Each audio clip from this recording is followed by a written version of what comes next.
चलो केस 2 हम लोग देखते हैं। जैसे कल हमने एक केस देख लिया था कि जब डिस्टेंस ट्रेवल्ड जो होगा वो अगर सेम था अपना, ठीक है, मान लो v1 v2 से अगर मूव कर रहा है, ठीक है, सेम डिस्टेंस मूव कर रहा था।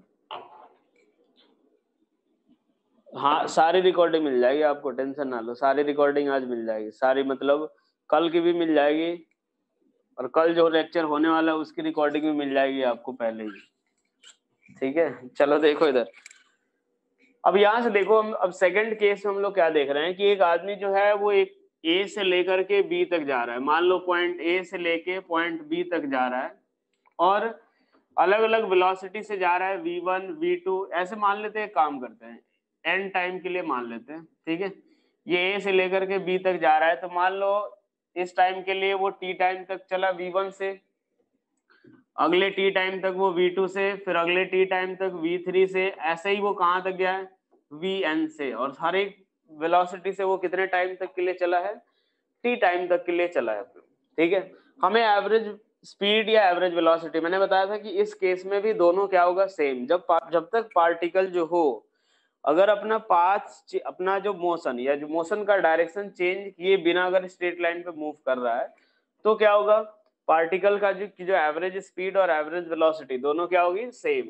अब यहाँ से अगर हम एवरेज स्पीड निकालते हैं, ठीक है, ये होगा इक्वल्स टू एवरेज वेलोसिटी के भी यहाँ पे, क्यों, क्योंकि पार्टिकल के मोशन का डायरेक्शन चेंज नहीं हो रहा है, तो एवरेज स्पीड इक्वल्स टू क्या बोलेंगे, तो total distance travelled, total distance travelled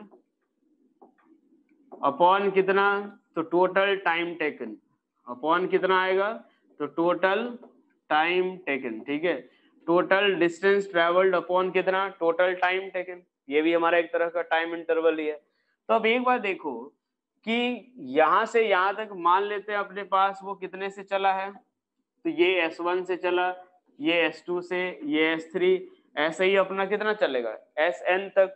तो टोटल डिस्टेंस ट्रेवल्ड जो आएगा वो किसके बराबर, S1 plus S2 plus S3 plus dot dot Sn तक, अपॉन कितना, तो देखो टोटल टाइम कितना होगा, t plus T plus T, n times करेंगे तो कितना आएगा, n इंटू टी के बराबर, कितना आएगा, n इंटू टी के बराबर। तो यहां से अगर हम देखें तो S1 को क्या लिखेंगे, स्पीड दिया हुआ है, टाइम दिया हुआ है, तो कितना v1 इंटू टी, प्लस इसके लिए v2 इंटू टी, प्लस इसके लिए v3 इंटू टी, प्लस ऐसे ही ऐड करते जाएंगे, ठीक है, अपॉन कितना हो जाएगा, n इंटू टी।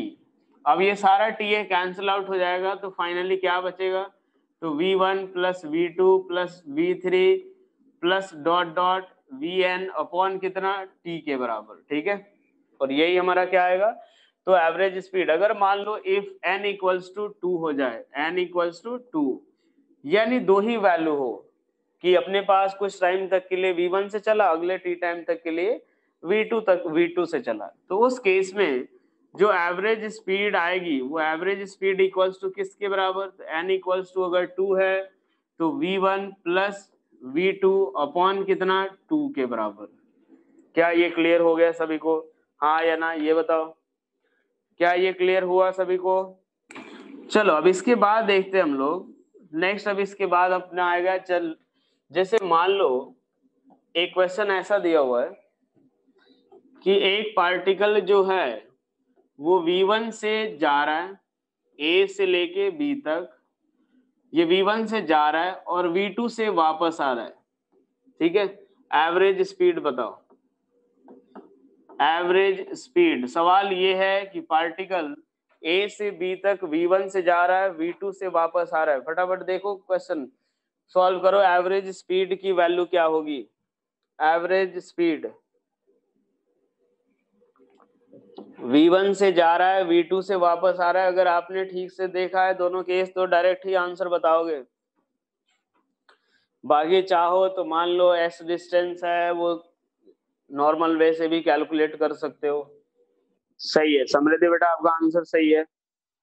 एक बात देखो यार, मान लो वो कितना दूर चला है, x, कितना दूर गया वो x डिस्टेंस, मतलब a से b का जो डिस्टेंस है वो मान लो x, तो x वो गया और x जो है वो वापस भी आया, x वो आगे भी गया है और x जो है वो वापस भी आया है। तो टोटल कितना चला 2x अपॉन यहां से जाने का टाइम कितना होगा, तो t इक्वल्स टू कितना होता है s बाई वी, यानी x बाई कितना v1 प्लस आने का टाइम तो x बाई v2।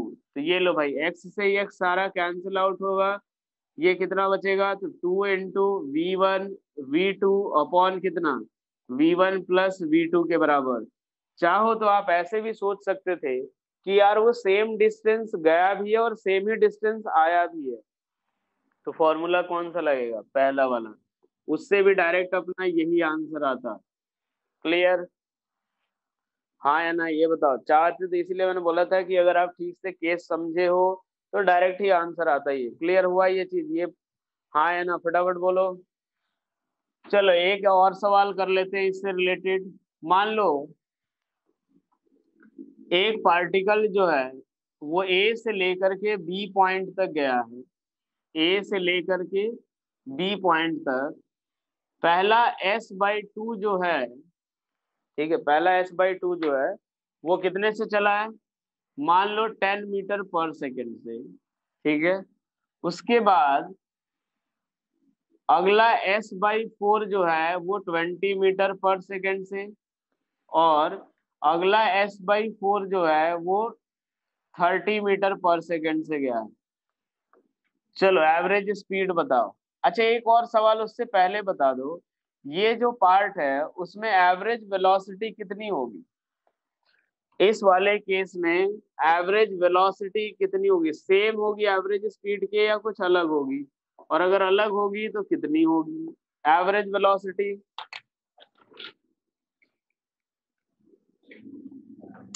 तुम लोग बिल्कुल जाहिल ही हो क्या, सेम होगी। यार एक बात बताओ, तुम लोग लिमिट क्रॉस कर देते हो भाई यार। जो कॉन्सेप्ट मैं बोलता हूँ वो ठीक से सुना करो ना, ऐसा थोड़ी कि हाँ जो बोल रहे हैं बस उसको सुनना है, दिमाग से सुना करो ना, सुनने के साथ समझो भी। मैंने क्या बोला था, एवरेज स्पीड और एवरेज वेलोसिटी दोनों सेम कब होता है, जब पार्टिकल के मोशन का डायरेक्शन चेंज नहीं हो। क्या इसमें चेंज हुआ है, क्या इसमें चेंज हुआ है, हाँ या ना ये बताओ पहले। एवरेज, क्या पार्टिकल के मोशन का डायरेक्शन चेंज हुआ है क्या, हुआ है ना भाई, पहले इधर जा रहा था फिर थोड़ी देर बाद इधर आया, तो दोनों सेम कैसे हो जाएगा, एवरेज स्पीड और एवरेज वेलोसिटी दोनों सेम कैसे हो जाएंगे। यहाँ से देखो, जब एक आदमी यहाँ से गया और फिर एवरेज वेलोसिटी क्या होगा, तो टोटल डिस्प्लेसमेंट अपॉन कितना, तो टोटल टाइम। अब अगर आप एक बार देखोगे तो इस केस में जब वो ए से बी तक गया और फिर बी से ए तक वापस आ गया, उसका डिस्प्लेसमेंट कितना, उसका डिस्प्लेसमेंट कितना, मान लो आप ए से बी तक गए और बी से ए तक वापस आ गए, डिस्प्लेसमेंट जीरो, तो एवरेज वेलोसिटी भी जीरो ही होगा ना। जहां से चलना शुरू किया वहीं पे आकर के रुक गया, एवरेज वेलोसिटी कितनी भाई, जीरो होगा। यार ऐसी गलती मत किया करो यार, आगे चल के फिर दिक्कत होने लगी, आप थोड़ी बुद्धि लगा के सुना करो। चलो वो सवाल सॉल्व करो, फटाफट करो, एक्सेलरेशन शुरू करते हैं अपन। ये वाला पार्ट सॉल्व करो फिर से फटाफट, उसके बाद एक्सेलरेशन शुरू करते हैं अपन। फिर से देखो, इसमें कुछ नहीं करना है, total displacement, total distance travel निकालो, टोटल टाइम निकालो, उसी से आएगा बस। थोड़ा सा कैलकुलेशन ज्यादा है लेकिन सवाल में कुछ ऐसा कुछ खास दम नहीं है। चलो देखो यार, यहाँ पे एवरेज स्पीड इक्वल्स टू क्या आएगा, तो टोटल डिस्टेंस अपॉन कितना, तो total time, total distance upon कितना, टोटल टाइम टेकन, ठीक है। अब एक बात देखो, टोटल डिस्टेंस वो चला कितना है, तो टोटल डिस्टेंस किसके बराबर, S by two plus S by four और प्लस कितना S by four upon total time की बात करें तो किसके बराबर। तो देखो यार, ये वाला डिस्टेंस वो चला है 10 मीटर पर सेकेंड से, तो कितना आएगा एस बाई 20 प्लस ये s/4 कल चला है 20 से, t इक्वल टू s/v होता है, तो कितना चलेगा s/4 इंटू 20 प्लस ये s/4 चला है 30 से, तो कितना s/4 इंटू 30। क्या आप इस कैलकुलेशन को करने में सक्षम हो? क्या ये कैलकुलेशन आप कर लोगे? ये कितना आ जाएगा s, ये किसके बराबर s, ये पूरा s कैंसिल आउट आएगा, हो जाएगा यानी 1/20 प्लस 1/80 प्लस कितना 1/120 के बराबर। कुछ नहीं करना, बस अब इसको सॉल्व कर लेना, जो आंसर है वही होगा। क्लियर? हाँ या ना? क्या ये क्लियर हुआ? हाँ कि ना, फटाफट बोलो जल्दी से। तो ऐसे सवाल जब भी आए ना, अब हो सकता है जैसे मान लो आगे चल के अब इसी को कुछ अलग अलग तरीके से बांटे, टाइम के साथ कभी बांट सकते हैं, कभी किसी के साथ। तो आपका लॉजिक या आपका प्रोसीड करने का तरीका यही होना चाहिए कि हमें टोटल डिस्टेंस निकालना है और टोटल टाइम निकालना है, बस यही चीज आपको सोचना है। यही चीज करोगे तो क्लियर होगा, अदरवाइज नहीं आएगा। ठीक है, चलो अब इसके बाद देखते हैं अपन नेक्स्ट। नेक्स्ट अब अपन शुरू करते हैं एक्सेलरेशन। किसी को कोई डाउट इसमें? हाँ या ना? किसी को कोई डाउट इसमें? थोड़ा आप लोग बेटा रिप्लाई फटाफट किया करो यार। चलो देखो नेक्स्ट अब हम शुरू करते हैं एक्सेलरेशन। ध्यान से देखना अब इस चीज को, एक्सेलरेशन। ये हमारा एक्सेलरेशन क्या होगा? तो जैसे हमने वेलोसिटी स्पीड के बारे में क्या देखा कि रेट ऑफ चेंज के बारे में देखा। अब ये वेलोसिटी क्या होता था? Rate of change of displacement. Speed क्या होता था? Rate of change of distance travel. तो जो एक्सेलरेशन आएगा वो हमारा क्या होगा कि ये वेलोसिटी के चेंज होने का रेट बताएगा। ठीक है, ये हमारा क्या बताएगा? Rate of change, rate of change of velocity, rate of change of velocity. और जब भी निकालते हैं किसी ना किसी के रेस्पेक्ट में निकालते हैं, तो क्या आएगा? With respect to time. ये हमारा फाइनली क्या होगा? Basically rate of change of velocity with respect to किसके? टाइम के। यही हमारा क्या होगा? एक्सेलरेशन। अब एक बात देखो कि ये हमें क्या बताएगा कि यूनिट टाइम में किसी भी क्वांटिटी का रेट अगर निकालते हैं चेंज होने का, तो क्या होता है कि यूनिट टाइम में उस पर्टिकुलर क्वांटिटी में कितने का चेंज आया। ठीक है, तो जैसे मान लो अगर सपोज आपका एक्सेलरेशन ये अगर दे रखा है कि अगर मान लो अभी आपकी वेलोसिटी 10 मीटर पर सेकेंड है, थोड़ी देर बाद 15 मीटर पर सेकेंड हो गई, सपोज 1 सेकेंड के बाद ही हो गई, तो आपकी जो वेलोसिटी है वो किस रेट से चेंज हो रही है? हर एक सेकेंड में 5 मीटर पर सेकेंड से चेंज हो रही है। तो ये आपका क्या होगा? 5 मीटर पर सेकेंड जो होगा, 1 सेकेंड में वेलोसिटी में चेंज होगा, वही आपका एक्सेलरेशन बताएगा। यानी ये हमें क्या बताएगा कि change in velocity, change in velocity in unit time, in unit time.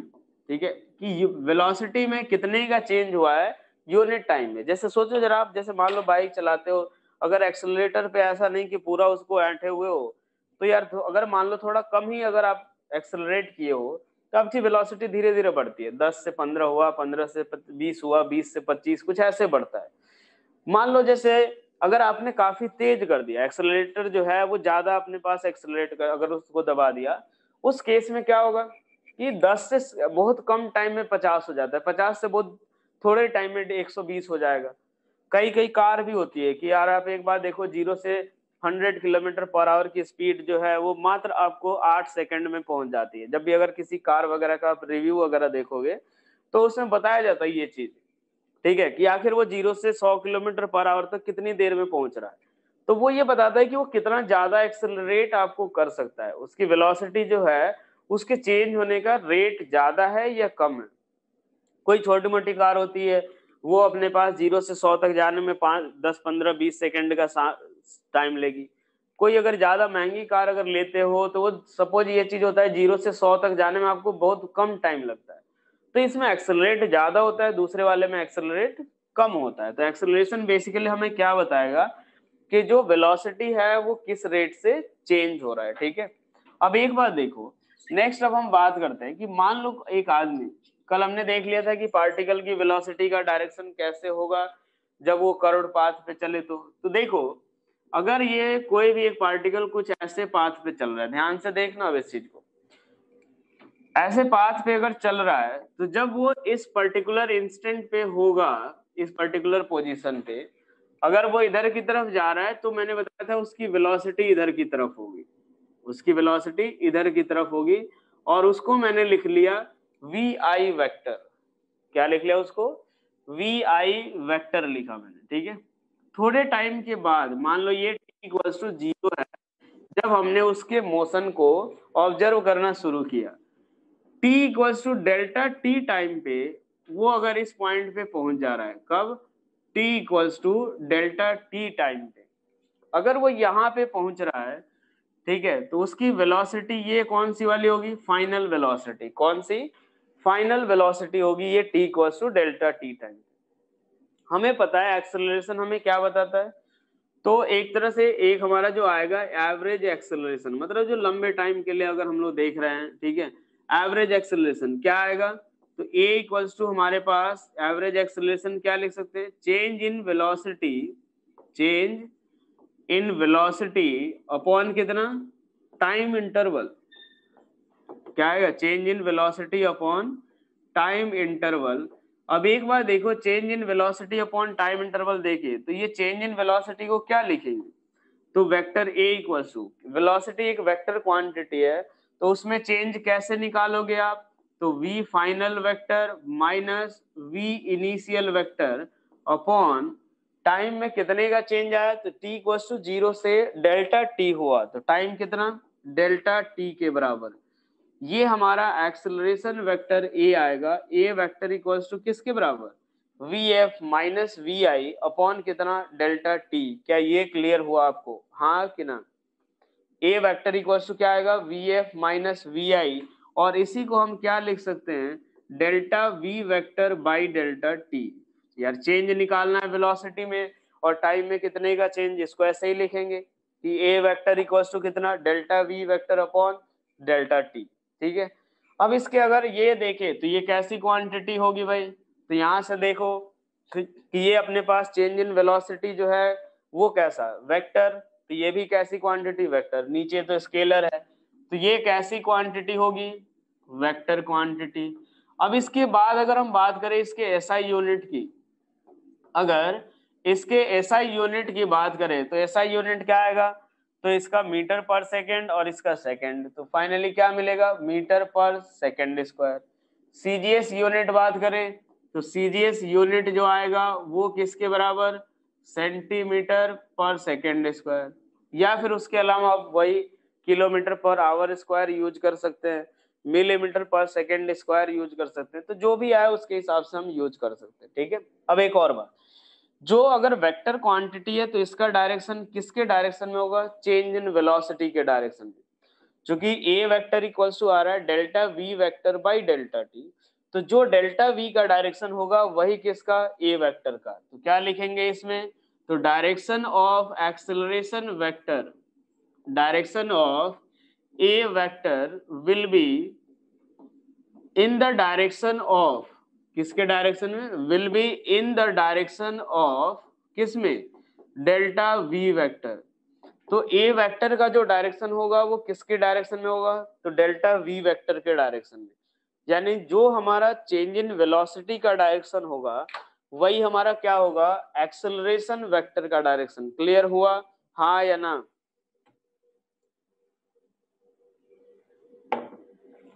क्या ये क्लियर हुआ? एक्सेलरेशन वेक्टर का डायरेक्शन किसके डायरेक्शन में? चेंज इन वेलोसिटी वेक्टर के डायरेक्शन में। अब ये डायरेक्शन कैसे निकालते हैं वो समझो जरा। मान लो हमने ये चीज देखा, डेल्टा वी इक्वल्स टू क्या आएगा? तो v f vector minus we i vector, ठीक है। यहां से देखना, अब यहाँ पे समझना है इस चीज को थोड़ा सा, ठीक है। हमने देखा कि delta we vector equals to क्या आएगा? V final vector minus v initial vector. आपको बताया था मैंने कि यार वेक्टर जो है वो हर जगह यूज होगा, तो देखो क्या मैं इसको ऐसा लिख सकता हूँ? V f vector plus minus of we i vector, क्या मैं ऐसा लिख सकता हूँ? हाँ या ना? तो अब एक बार देखो, हम लोग बेसिकली करना क्या चाहते हैं? वी एफ और V I minus of we I, उन दो वेक्टर को ऐड करेंगे।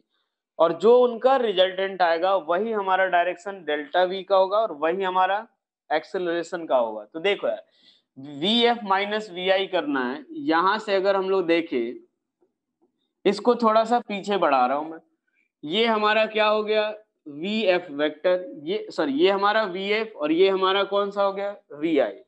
मैं क्या करूंगा, तो देखो यार, वी एफ माइनस वी आई करना है, तो वी एफ हमारा इधर की तरफ आया और वी आई वेक्टर इधर की तरफ है, तो माइनस वी आई वेक्टर किधर, माइनस वी आई वेक्टर इधर की तरफ। अगर किसी ने ये एंगल अगर थीटा लिखा हुआ है तो ये अपना कितना हो जाएगा, 180 माइनस थीटा। अगर हमें चेंज इन वेलोसिटी निकालना है तो हमें इन दो वेक्टर को ऐड करना है, यहां से हम बोल सकते हैं। तो इन दो वेक्टर को ऐड करोगे तो इनका रिजल्टेंट इधर की तरफ आएगा और यही हमारा क्या होगा, डेल्टा वी वेक्टर का डायरेक्शन, और यही हमारा एक्सेलरेशन का भी डायरेक्शन होगा। तो ध्यान रखना कि जब भी आपको एक्सेलरेशन वेक्टर अगर निकालना है या डेल्टा वी वेक्टर निकालना है, क्या करोगे, फाइनल को वैसे ही रहने दो, इनिशियल को रिवर्स करो। इनिशियल को जैसे ही आप रिवर्स करोगे तो क्या मिलेगा आपको, उन दोनों का जो रिजल्टेंट आएगा वही हमारा डेल्टा वी वेक्टर का डायरेक्शन होगा। क्लियर यहां तक, हाँ या ना, फटाफट बोलो। चलो, वेलोसिटी स्लोप वगैरह बता दिया तुमने ना, जो स्लोप जो देगा वो वेलोसिटी देगा, मैं ये तो बता दिया था ना, tan थीटा इक्वल्स टू। चलो अब यहां से देखते हैं अपने पास, ये तो हमारा एक्सेलरेशन पार्ट हो गया। नेक्स्ट अब हम इसमें थोड़ा सा, जैसे मान लो ये तो अपने पास इस तरह से आ गया कि यार दोनों वेक्टर दिया हो, वेलोसिटी वेक्टर, तब हमें निकालना। अब मैं क्या निकालना चाहता हूं कि अगर मान लो कोई कर्व दिया हो, चलो एक और चीज पहले, उससे पहले हम लोग देखते हैं इंस्टेंटेनियस एक्सेलरेशन। ये हमारा क्या था अभी तक, एवरेज एक्सेलरेशन। ये हम लोग क्या देख रहे हैं, इंस्टेंटेनियस एक्सेलरेशन। इंस्टेंटेनियस एक्सेलरेशन जो आएगा वो कैसे निकालते हैं वो चीज देखो। तो देखो यार, इंस्टेंटेनियस एक्सेलरेशन क्या होगा कि जैसे मान लो किसी पर्टिकुलर इंस्टेंट पे वेलोसिटी किस रेट से चेंज हो रहा है, किसी पर्टिकुलर इंस्टेंट पे वेलोसिटी किस रेट से चेंज हो रहा है। तो देखो यहां से हमने एवरेज रेट कैसे निकाला है, एवरेज रेट ऑफ, ठीक है, या एवरेज एक्सेलरेशन लिख लेते हैं कि एवरेज एक्सेलरेशन कैसे लिखा है, तो a equals to delta we vector by delta T, ये लिखा। अगर मान लो हमें इंस्टेंटेनियस रेट ऑफ चेंज चाहिए, मतलब किसी पर्टिकुलर इंस्टेंट पे, तो डेल्टा टी हमें पता है काफी छोटा, डेल्टा टी अगर टेंडिंग टू जीरो तो क्या लिखेंगे इसको, डी टी। और उस केस में डेल्टा वी जो होगा वो भी काफी स्मॉल होगा, वेरी स्मॉल। तो फाइनली हम क्या आएगा हमारे पास, तो जो अगर ये काफी अगर छोटा हुआ डेल्टा टी, तो वो हमारा एक फाइनाइट टाइम इंटरवल की बजाय हमें कोई एक पर्टिकुलर इंस्टेंट की बात आ जाएगी। और कोई एक पर्टिकुलर इंस्टेंट जब आएगा तो उस केस में हम क्या लिखेंगे कि वो जो एक्सेलरेशन होगा वो हमारा क्या होगा, इंस्टेंटेनियस एक्सेलरेशन। और वहां से हम क्या लिखेंगे, vector a equals to limit delta t tending to zero, delta we vector upon कितना, डेल्टा टी। तो फाइनली ये क्या आएगा, डी वी वेक्टर अपॉन कितना, डी टी। और यही हमारा क्या आएगा, acceleration vector a vector equals to क्या आएगा, डी वी वेक्टर अपॉन कितना, डी टी के बराबर। ठीक है, क्या ये क्लियर हुआ। अब ये एक बात देखो, ये dy बाई डी एक्स मैंने बताया था दो चीजें बताता है, एक तो rate of change of velocity with respect to time, और दूसरा एक और बात बताएगा हमें कि slope of velocity time curve, slope of VT curve जो होता है वो भी हमें क्या देगा, एक्सेलरेशन। यहां से देखो एक्सेलरेशन हम निकाल रहे हैं, तो a equals to d v by d t, और ये d v by d t जो होगा वो हमारा क्या होगा, slope of VT curve. Clear हुआ, हाँ कि ना, ये हो गया slope of VT curve, a equals to d v by d t, और यही हमारा क्या आएगा, slope of velocity time curve. फटाफट बोलो यार, हाँ या ना। ये d v by d T या d Y by D x, मैंने बताया था कि y और x जो कर्व होगा उसका स्लोप होता है। तो d v by d t क्या होगा, तो वेलोसिटी टाइम का जो कर्व होगा उसका स्लोप होगा। ठीक है, चलो अब ये मान लो अपने पास कोई भी अगर वेलोसिटी टाइम का अगर स्लोप दिया हुआ है तो हम कैसे निकालेंगे। जैसे मान लो सपोज ऐसा दे रखा है, ठीक है, ऐसा दे रखा है। अगर हमें मान लो कुछ इस तरीके का दिया हुआ है, अगर वेलोसिटी टाइम का कर्व, हमें किसी भी पॉइंट पे अगर एक्सेलरेशन निकालना है, हाँ ये दूसरा बोल सकते हो, ठीक है। अब एक बात देखो, तो अगर मान लो किसी इस पर्टिकुलर इंस्टेंट पे मुझे स्लोप बताना है, तो स्लोप ऑफ किसका होता है, वो डीवी बाई डी टी, तो टेंजेंट ऑफ कर्व का। तो यहां से पहले एक काम करेंगे हम, ये ऐसे टेंजेंट ड्रॉ करेंगे, ये मान लो थीटा 1 बता रहा है, तो पॉइंट ए पे अगर एक्सेलरेशन, ये हमारा कौन सा कर्व है, वीटी कर्व है भाई। अब एक बात देखो, अगर वीटी कर्व है तो एक्सेलरेशन एट पॉइंट ए जो आएगा वो किसके बराबर, tan थीटा 1, ठीक है। या फिर चाहो तो D Y by D X, जैसे मान लो ऐसे दे रखा है velocity as a function of T दे रखा हो, और यही हमारा velocity as a function of T है, तो क्या कर दोगे कि डीवी बाई डी टी निकाल लो, और कहाँ पे, तो एट पॉइंट ए, एट ए जो भी डीवी बाई डी टी की जो वैल्यू आएगी एट पॉइंट ए, वही हमारा क्या होगा, एक्सेलरेशन। मान लो किसी ने इस पर्टिकुलर पॉइंट पे पूछा, इस वाले पॉइंट पे, फिर से आप क्या करोगे, टेंजेंट ड्रॉ करो, यहां से देखो ये थीटा 2 एंगल बना रहा है, फिर से ए बी इक्वल्स टू किसके बराबर, या तो आपको थीटा दे रखा है तो tan थीटा 2 निकाल लो, या dv by d t at point B निकाल लो, dv by d t at B. या फिर इस पॉइंट पे अगर निकालना हो तो यहां से देखो ये लाइन ड्रॉ करोगे, तो यहाँ पे थीटा 0 है, तो एक्सेलरेशन एट पॉइंट सी जो आएगा वो कितना, tan 0 किसके बराबर, 0, और यही किसकी value, d v by d t जो आएगा वो भी यहाँ पे कितना आएगा, 0, एक्सेलरेशन कितना, 0।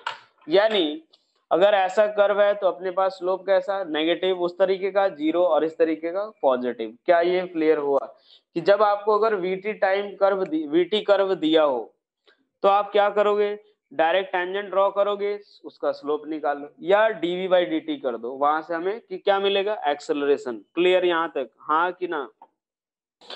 चलो अब नेक्स्ट, अब हम लोग इसके बाद देखते हैं, थोड़े बहुत एक क्वेश्चन करते हैं जो मैंने बताया आपको एक्सेलरेशन से रिलेटेड। मान लो एक एग्जांपल लेते हैं हम लोग, जैसे एक आदमी जो है वो पहले 10 मीटर पर सेकेंड से इधर की तरफ जा रहा है, थोड़ी देर बाद वो इधर की तरफ जाने लगा 10 मीटर पर सेकेंड से, ये जो टर्न लिया उसके में जो टाइम लगा वो 0.1 सेकेंड का टाइम लगा है। तो हमें एक्सेलरेशन वेक्टर निकालना है, ठीक है। पहले वो आदमी 10 मीटर पर सेकेंड से इधर जा रहा था, वो ऊपर जाने लगा, टाइम कितना लगा, 0.1 सेकेंड। हमें एक्सेलरेशन वेक्टर निकालना। अब एक बात बताओ, पहले एक्सेलरेशन मतलब पहले भी 10 से जा रहा था, अभी भी 10 से जा रहा है, क्या वेलोसिटी में कुछ चेंज हुआ या नहीं हुआ, पहले ये सोच के बताओ। अगर मान लो पहले भी वो 10 से जा रहा है, अभी भी 10 से जा रहा है, ये जैसा मैंने डायग्राम में शो कर रखा है, क्या वेलोसिटी से चेंज, वेलोसिटी में चेंज हुआ है, वेलोसिटी में चेंज हुआ है।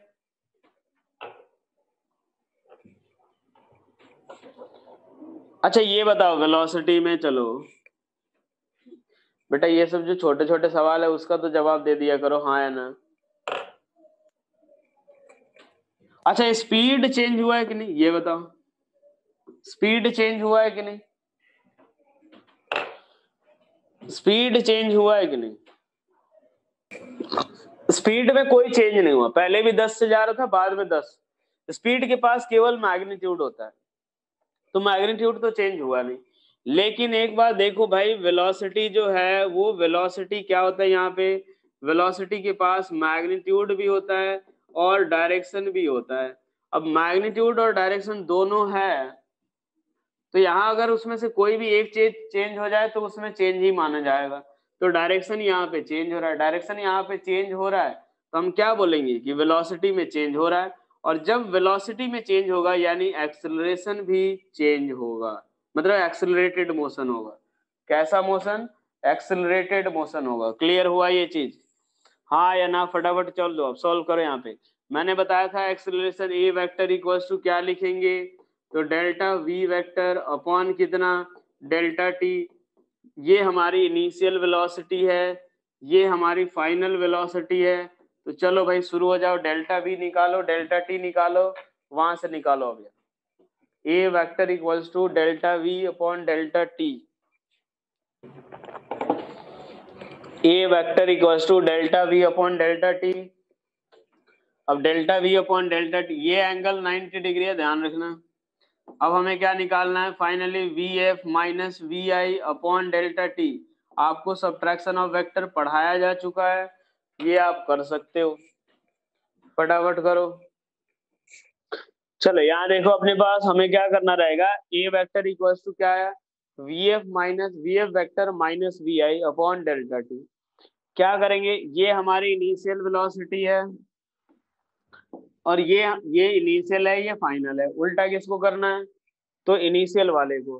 तो लो भाई, ये हमारा फाइनल वेक्टर तो ऐसा ही रहेगा वी एफ, और इनिशियल वेक्टर को उल्टा कर दो, ये minus of v initial vector है, ये भी 10 है, ये भी 10 है। यहाँ पे ये इनके बीच का एंगल कितना है, मैंने बताया था आपको कि जब अगर पहले वाला एंगल यूज करोगे, मतलब इनके बीच का वी आई और वी एफ के बीच का यूज करोगे, तो क्या लिखोगे माइनस, इनके बीच का यूज करोगे वी एफ और माइनस वी आई का, तो प्लस।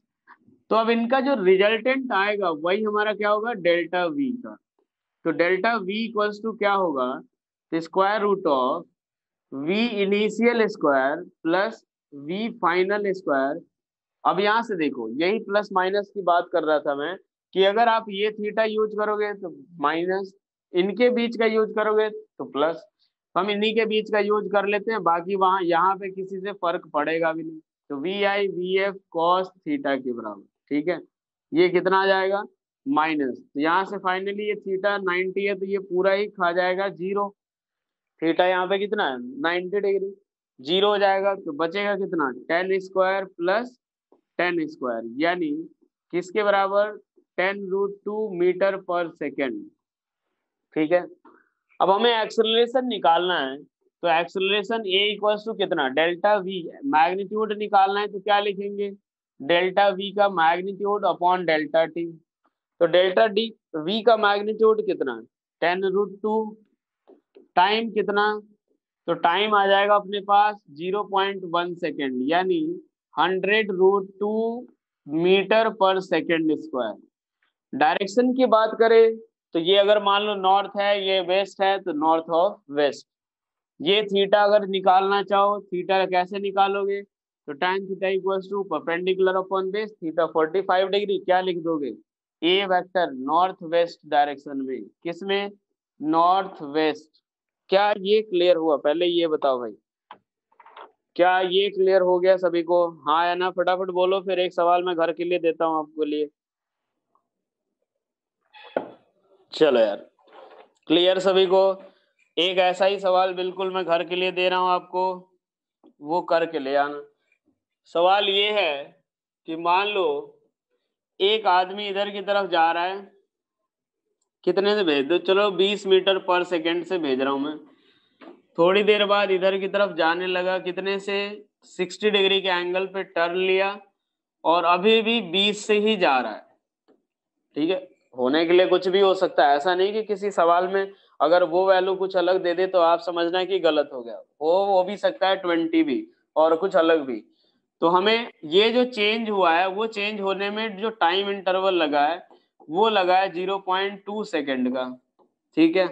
तो बताओ भाई, ये 0.1 ले लो, कोई ज्यादा अंतर नहीं आएगा अपने पास। हमें एक्सेलरेशन वेक्टर की वैल्यू निकालनी है, ए वेक्टर की वैल्यू निकालनी है। सवाल क्लियर सभी को, हाँ कि ना, सवाल क्लियर। चलो यार, अब आगे बढ़ते हैं अपने पास। नेक्स्ट अब हम लोग देखने वाले हैं कि अगर पार्टिकल का जो मोशन रहेगा, ठीक है, जैसे जरा इस तरह से सोचो कि पार्टिकल की जो, पार्टिकल के पास अगर अलग अलग एक्सेलरेशन होता है, तो वो किस टाइप का मोशन शो करता है, उसके बारे में हम लोग देखने वाले हैं, ठीक है। अब इसके बाद हम लोग 3 पार्ट इसमें देखेंगे कि एक पार्ट में हमारा क्या होगा, एक्सेलरेशन 0, दूसरे पार्ट में हमारा एक्सेलरेशन कांस्टेंट, और तीसरे पार्ट में हमारा एक्सेलरेशन कैसा होगा, वेरिएबल। ये 3 पार्ट होगा, ग्राफ आएगा, ये वाला पार्ट खत्म हो जाएगा, ठीक है। यही 3 पार्ट काइनेमेटिक्स में बचे हुए हैं। पहला पार्ट क्या है, केस फर्स्ट देखते हैं कि when acceleration equals to zero. देखो तीन ही पॉसिबिलिटी है एक्सेलरेशन की, और यही एक्सेलरेशन जब जीरो होगा तो उसमें किस तरह का मोशन होगा, पार्टिकल कैसे पाथ पे मूव करेगा, कैसे उसकी वेलोसिटी चेंज होगी या नहीं होगी, वो सारी चीजें अपन एक एक करके देखें। तो मान लो कि एक पार्टिकल जो है ये इस डायरेक्शन में u वेलोसिटी से मूव कर रहा है, और ये कब की बात है, t इक्वल्स टू जीरो पे, ठीक है। बाद में थोड़ी देर बाद जो है जब t इक्वल्स टू कितना हुआ t, उस समय पार्टिकल की वेलोसिटी कितनी हो गई, v के बराबर। कितनी हो गई, v के बराबर। हमें नहीं पता यार वो चेंज होगा नहीं होगा, वो तो अपन निकालेंगे। तो अब एक बात देखो, और इस बीच उसने कितना डिस्टेंस ट्रेवल्ड किया, s डिस्टेंस। कितना डिस्टेंस ट्रेवल किया, s डिस्टेंस ट्रेवल किया। जब एक बात सोचो कि यहाँ पे कि एक्सेलरेशन कैसा है पार्टिकल का, एक्सेलरेशन a को हम क्या लिख सकते हैं, dv वेक्टर अपॉन कितना, dt। a वेक्टर को क्या लिखोगे आप, dv वेक्टर अपॉन dt। और ये अगर जीरो है, एक्सेलरेशन जो a जो है वो जीरो है, तो उस केस में हमारा ये क्या आएगा कि पार्टिकल की जो वेलोसिटी आएगी वो कांस्टेंट होगी। यार एक बात सोचो, एक्सेलरेशन a जीरो कब आएगा, जब पार्टिकल की वेलोसिटी क्या हो, कांस्टेंट। तो पार्टिकल की वेलोसिटी कांस्टेंट होगी, ठीक है भाई। v वेक्टर जो होगा वो हमारा क्या होगा, कांस्टेंट। यानी इनिशियल वेक्टर जो होगा, अगर वेलोसिटी कांस्टेंट है, v वेक्टर कांस्टेंट है, तो उस केस में हमारा क्या होगा कि फाइनल वेलोसिटी और इनिशियल वेलोसिटी दोनों क्या होंगे, सेम। फाइनल वेलोसिटी और इनिशियल वेलोसिटी दोनों क्या होंगे, सेम। यानी पार्टिकल जो है वो कैसे पाथ पे मूव करेगा, अगर मान लो पार्टिकल की वेलोसिटी दोनों चीज में कांस्टेंट है, v कांस्टेंट, यानी ये हमारा किस चीज में कांस्टेंट होगा, मैग्नीट्यूड भी हमारा कांस्टेंट होगा और डायरेक्शन भी, मैग्नीट्यूड भी कांस्टेंट और डायरेक्शन दोनों ही क्या होगा, कांस्टेंट होंगे। अब दोनों ही अगर कांस्टेंट होंगे यानी हम क्या लिख सकते हैं कि v vector equals to u vector, यानी पार्टिकल का जो पाथ होगा वो कैसा होगा, स्ट्रेट लाइन। पहली बात तो ये समझनी है कि अगर आप मान लो सपोज चलना शुरू किया आपने, आप एक बार जिस डायरेक्शन में चलना शुरू कर दिए, आप उसी डायरेक्शन में उसी मैग्नीट्यूड वाली वेलोसिटी से अगर आप लगातार मूव करते जा रहे हो तो आपका पाथ कैसा होगा, स्ट्रेट लाइन। यानी इस केस में जब भी एक्सेलरेशन जीरो होता है तो पाथ जो होता है पार्टिकल का वो कैसा होता है, स्ट्रेट लाइन। पार्टिकल का जो पाथ होता है वो कैसा होगा, स्ट्रेट लाइन। क्या क्लियर हुआ सभी को, पार्टिकल का पाथ कैसा, स्ट्रेट लाइन। क्या मैं अगर ये बोलूं कि पार्टिकल जो है कभी अपने ओरिजिनल पाथ है, क्या पार्टिकल जो है अपने मोशन का डायरेक्शन कभी चेंज करेगा, हाँ या नहीं, क्या पार्टिकल अपने मोशन का डायरेक्शन चेंज करेगा, क्या नहीं। यहाँ पे दोनों ही चीजें कांस्टेंट है, मतलब चाहे आपने एक बार इधर शुरू कर दिया तो आप इधर ही मूव करते रह जाओगे। यानी पार्टिकल अपने ओरिजिनल पोजीशन पे कभी लौट के नहीं आएगा। क्योंकि यार अगर एक बार सोचो, अगर ये चल रहा है यहाँ से और इसको अगर लौट के आना है तो उसके लिए अपना डायरेक्शन ऑफ मोशन चेंज करना पड़ेगा। वीडियो रुक गई, वीडियो रुक गई है क्या बेटा, वीडियो रुक गई है क्या, नहीं रुकी। लक्ष्य तू यार कहाँ से बात बोल, कुछ भी बोल देता है। यहाँ से देखो, पार्टिकल अपना अगर मान लो इस पाथ पे जा रहा है, अगर ओरिजिनल पोजीशन पे लौट के आना है तो उसे अपना डायरेक्शन ऑफ मोशन चेंज करना पड़ेगा। और अगर डायरेक्शन ऑफ मोशन चेंज करना होगा, ठीक है,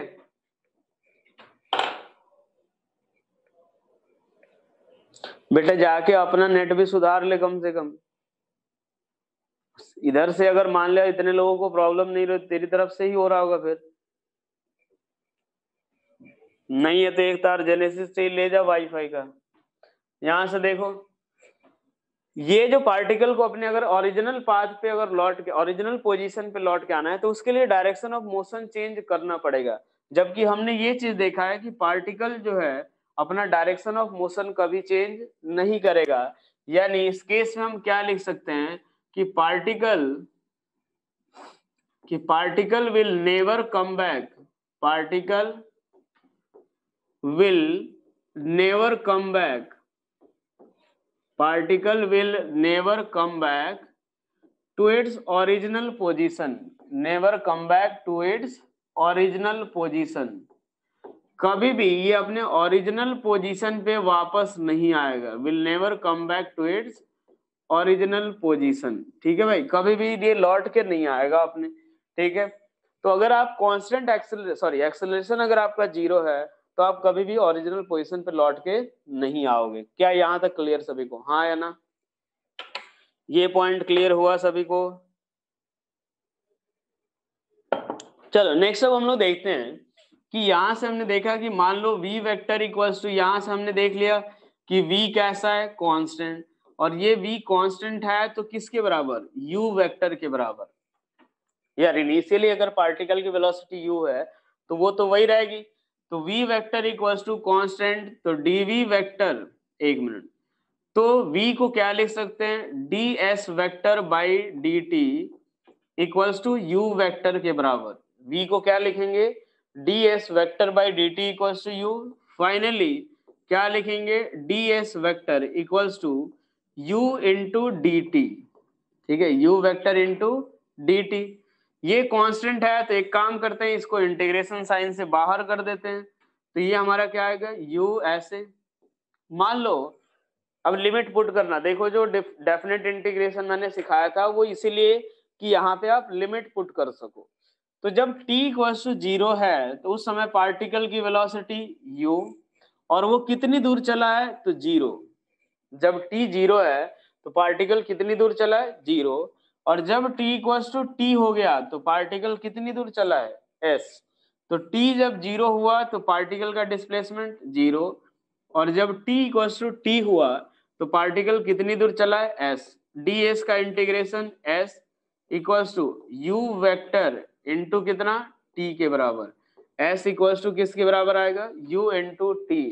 यही हमारा एक फॉर्मूला भी होता है कि सर डिस्टेंस ट्रेवल्ड, या अगर ऐसे बोल सकते हैं कि स्पीड या वेलोसिटी इक्वल्स टू क्या आएगा, दोनों यहाँ पे जो पार्टिकल का जो पाथ है वो स्ट्रेट लाइन है, एक ही डायरेक्शन में मूव कर रहा है, तो स्पीड जो होगा वही वेलोसिटी होगा, क्या हो जाएगा, तो distance upon time interval, distance travelled upon कितना, टाइम इंटरवल के बराबर। क्या यहाँ तक सभी को क्लियर हुआ?